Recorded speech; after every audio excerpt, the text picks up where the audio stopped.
Magandang araw po sa ating lahat. This is Councilor Danny Dayanghirang, ang ganda ng Pilipinas. Subscribe, like, and share.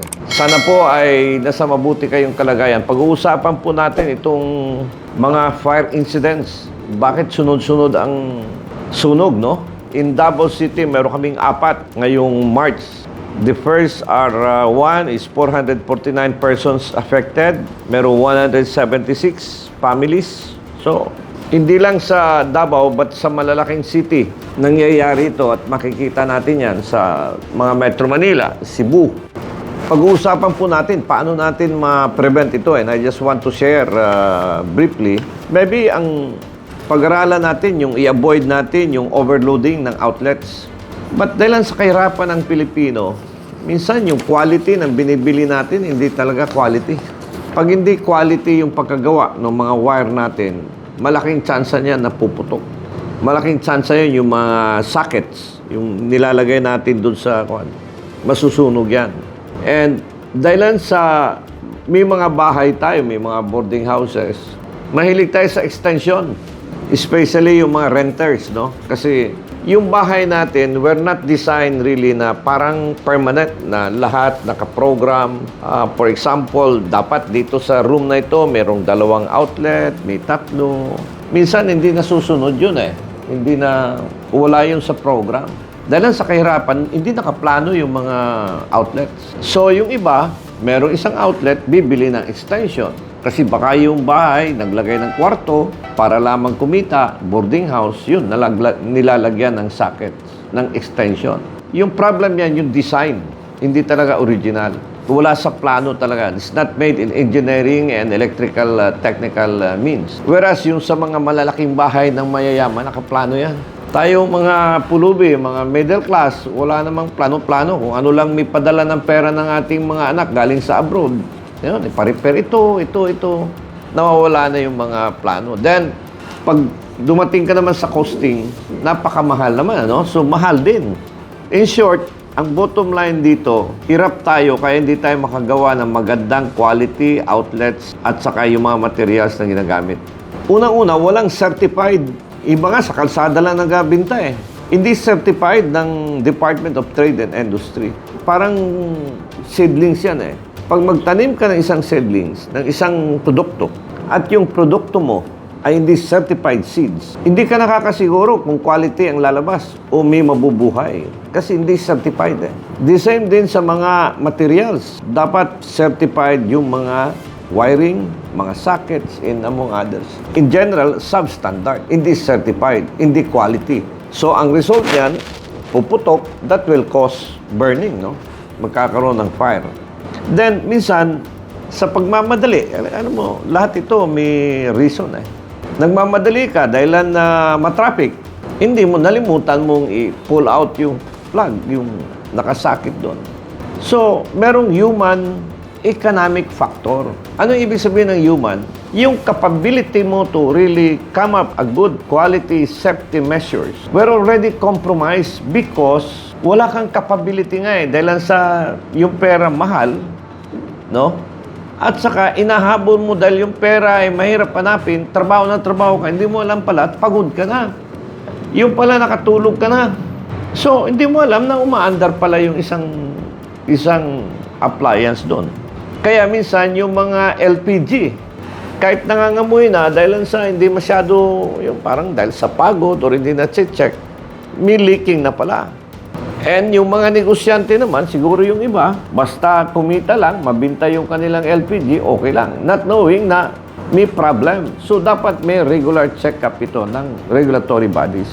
Minsan, dahil sa kakulang ng basura natin, kahit sana lang itapon ng papel, iniwan mo pala malapit sa stove, yung pala, cellophane, yung pala, nakadikit na doon. Pagod ka nga sa trabaho, pagdating mo, tulog ka na, yung pala yung anak mo, naglalaro na doon. Pusporo or ano-ano. And yung configuration ng area, malalapit yung bahay. So, because of this, talagang nagkakaproblema nagkakaroon ng aksidente ng sunog. Now, assuming itong ginawa nating educational information, pamamagitan ng social media, nakakatulong sa atin. Siguro, alam din natin kung paano tayo mag-safety kung may sunog. Anong gagawin natin? So, first, tawag ka. 911, meron namang National DILG. Sa Davao City, meron kaming 911 na sarili. Tawag ka sa fire department, sumbong mo, ito yung address, gano'n.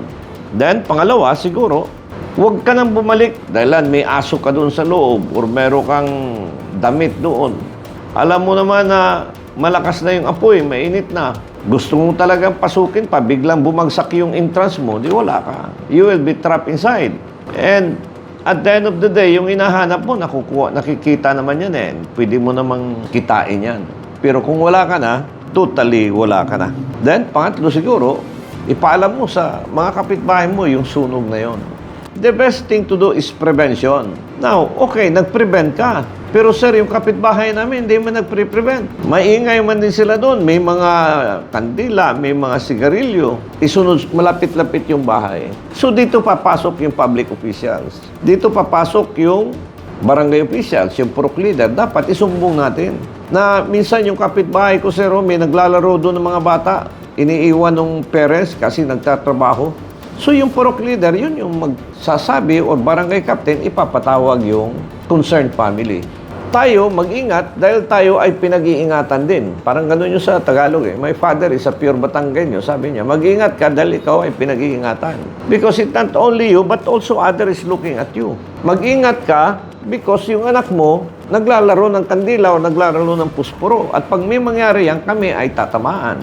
So where you will go? You go to the barangay officials, you go to the purok leaders. And or, kausapin mo ng mabuti yung kapitbahay mo na pare, yung anak mo kahapon naglalaro, nakita ko, naintindihan naman namin na busy kayo sa trabaho. Siguro, pagtulungan natin, baka madisgrasya tayo dito.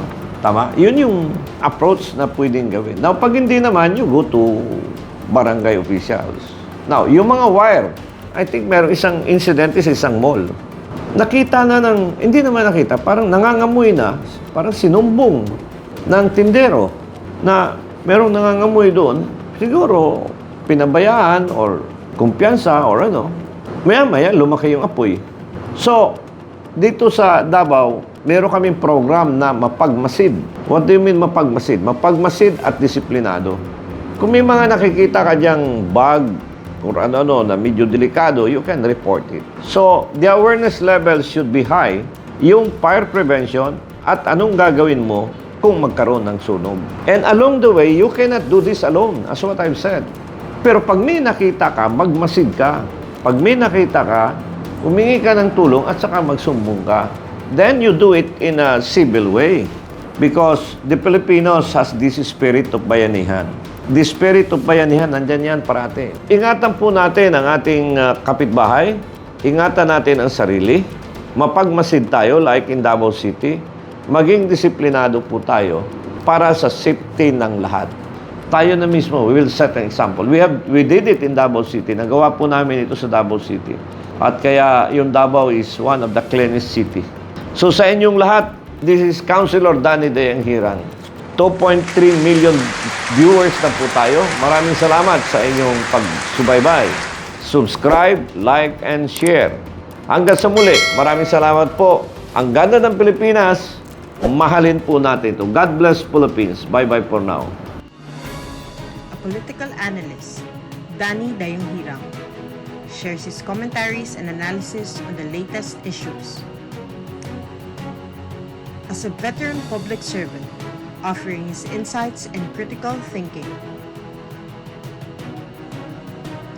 As an educator, he speaks the truth that matters. Our seasoned legislator, Danny Dayang Hirang, is live every Monday, Wednesday, and Fridays.